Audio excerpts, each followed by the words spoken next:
Yes mga idol, Richel TV muling nagbabalik para magbigay ng mga tips sa inyo mga idol about sa program ng legs workout motivation mga idol, no. So 3 lang ito mga idol, 3 session para sa legs motivation natin. Yung mga muscle na gusto natin i-improve sa ating mga legs mga idol. So ito na siya.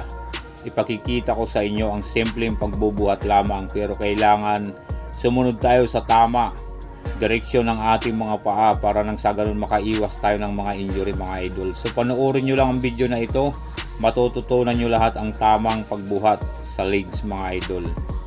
Ito yung kadalasan na ikinatatamaran ng mga nagbubuhat sa gym, kaya kung minsan madalas chicken legs sila. Mas malalaki ang upper, maliliit naman ang lower, pero pangit yung mga idol, babae man o lalaki ang mag-workout sa gym dapat kompleto. May legs ka, may upper ka. So kompleto ang muscle na iyong i-develop, i-improve mo lahat mga idol. So ang binubuhat natin ngayon ay legs, pero 3 session lang mga idol yung ginagawa ko dito.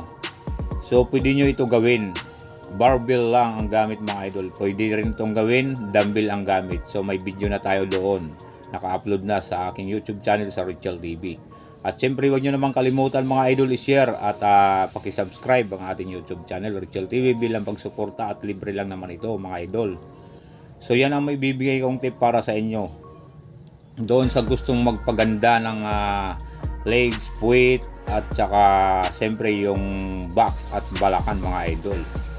So pag-aralan nyo mabuti, pero dapat sundin nyo yung tama.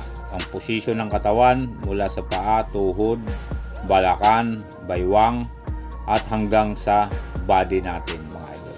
So yun lang muli at maraming salamat Richel TV. I love you. Ingat kayo sa inyong mga lakad.